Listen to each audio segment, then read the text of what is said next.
From the funeral wake in Michoacan that left 17 dead, to the town hall massacre that killed a mayor and his father, to the family convoy ambushed with children inside, these are the deadliest cartel shootings that shook Mexico to its core.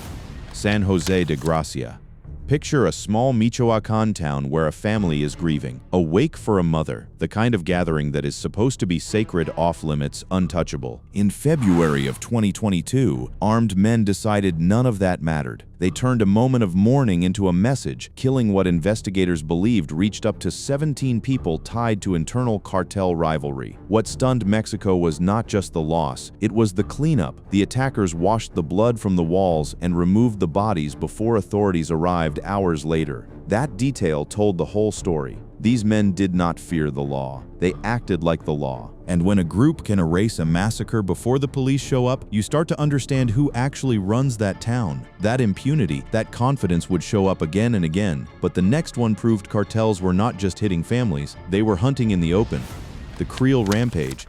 Now move north to Chihuahua. Back to March of 2010, when Mexico's drug war was exploding. This one was different because it was not quick. For roughly an hour, more than a dozen heavily armed men moved through the streets near Creel, firing into vehicles and a housing complex in a rolling commando-style attack. By the end, 8 people were dead, including a 14-year-old girl. What made it chilling was the coordination. These were not panicked criminals. They gathered openly, launched their spree, hit target after target, then fled in a convoy like an army leaving a battlefield. It captured something authorities feared most. The cartels were no longer hiding in the shadows of the border. They were operating like a military force in plain daylight, and nobody in those streets could stop them. That fearlessness toward the state would eventually aim higher, much higher. The next attack went straight for the government itself.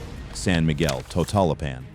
Here, the target was not a family or a street, it was a town's entire leadership. In October of 2022, gunmen from the Tequileros gang stormed a town hall meeting in this mountain community in Guerrero. They opened fire on the officials gathered inside, and when the smoke cleared, 20 people were dead, including the mayor and his father, a former mayor himself. The building was left riddled with bullets. This was not random violence. It was a strike against the idea of local government, a way of saying that elected office means nothing where the cartel decides. Killing both the mayor and his father in the same wave sent a deliberate message about family, about legacy, about who is allowed to lead. In Guerrero's brutal gang conflicts, this was governance by terror, and if attacking authority was one tactic, attacking the public at their leisure was another. The next one hit people at play, Las Tinajas.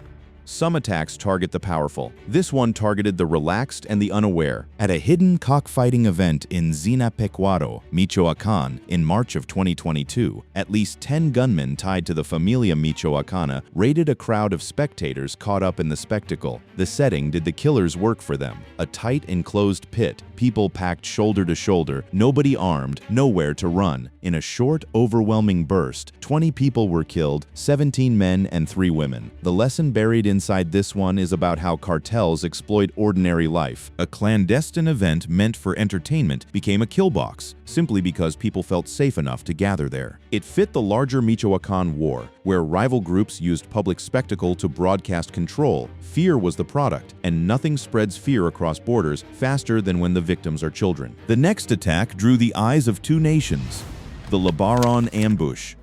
This is the one the world watched. On a remote dirt road in Sonora in November of 2019, gunmen believed to be from a faction of the Juarez cartel ambushed a 3-vehicle convoy carrying members of the Lebaron and Langford families. These were dual U.S.-Mexican citizens from a fundamentalist Mormon community traveling toward a wedding. The attackers fired hundreds of rounds. When it ended, 9 people were dead, 3 women and 6 children, with survivors hiding or walking miles for help. Investigators believe the convoy may have been mistaken for rivals. What set this apart was the binational weight of it. American citizens, including infants killed on Mexican soil, drew immediate attention from Washington and forced uncomfortable conversations about cartel dominance in the North. For a moment, the war stopped being someone else's problem. The same name tied to this carnage, El Mencho's cartel, would one day be at the center of something even larger. Years later, his fall set off chaos.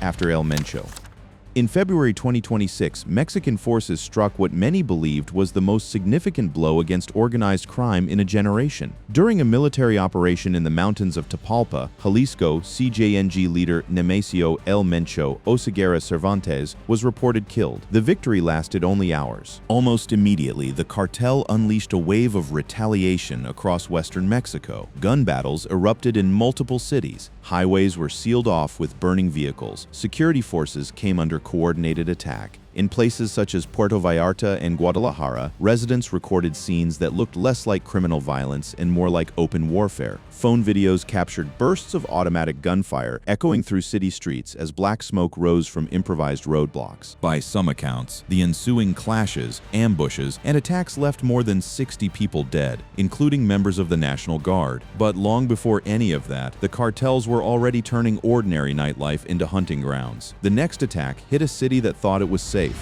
The Monterrey bar attack. Monterrey was supposed to be different. It was Mexico's industrial pride, a wealthier, safer city that felt removed from the border bloodshed. In July of 2011, that illusion shattered. Heavily armed men, linked to the brutal turf war between the Zetas and the Gulf Cartel, stormed a bar in the downtown core and opened fire on patrons and staff. At least 17 people were killed in the rapid assault. What made this one land so hard was where it happened. The violence had finally reached a place that believed itself immune, earning Monterrey a grim new nickname as a city of massacres. It proved cartel warfare was not contained to the usual hotspots. It could metastasize anywhere money and territory were worth fighting for. And as the war spread, the line between cartel violence and the state's response began to blur. The next entry is where that line nearly disappeared. Tlatlaya.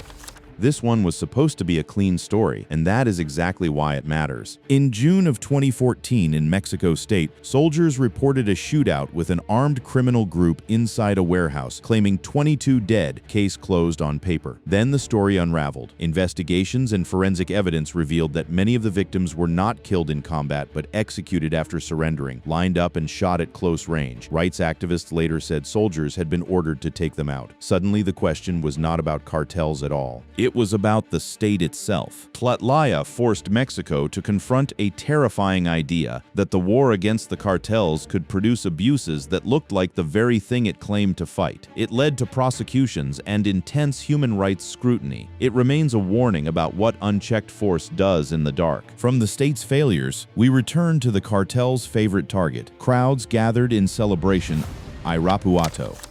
Faith and festivity are supposed to offer protection. In Guanajuato, they offered none. In June of 2025, gunmen opened fire on revelers at a packed outdoor festival celebrating the nativity of John the Baptist in Irapuato. People were dancing, socializing, surrounded by community when the gunfire turned celebration into panic. At least 12 people were killed, including a 17-year-old, with around 20 more injured. The choice of target was deliberate. Guanajuato carries some of Mexico's highest homicide rates, driven by the rivalry between the Santa Rosa de Lima cartel and the CJNG. Attacking a dense public celebration maximized the terror and the visibility. It fit a grim regional pattern of striking social gatherings to enforce control. The message was that no space is sacred, not even a religious feast. Which brings us to where so much of this violence is forged, the open country where cartels fight like armies.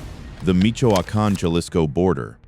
This one is not a single moment, but a battlefield. Along the rugged border between Michoacán and Jalisco, rival cartels have fought sustained military-style confrontations for years. One notable 2015 clash involving a federal police convoy and cartel gunmen left dozens dead in a single engagement. These are not quick ambushes. They are prolonged battles fought with high-caliber weapons, armored vehicles, and tactics borrowed straight from real warfare, in remote terrain perfect for the hunt. This region matters because it is a prize sitting on key drug routes and rich agricultural land worth fighting to the death over. It represents the full militarization of Mexico's cartel conflict, where criminal groups operate like standing armies and the state struggles to match them. It is the clearest picture of how far this war has come. From a single funeral to open battlefields, these 10 moments map the same hard truth. The question Mexico still faces is not how the violence looks, but what it will finally take to end it. Thank you for watching. If you enjoyed watching this video, click on one of the boxes playing on your screen to watch more similar content.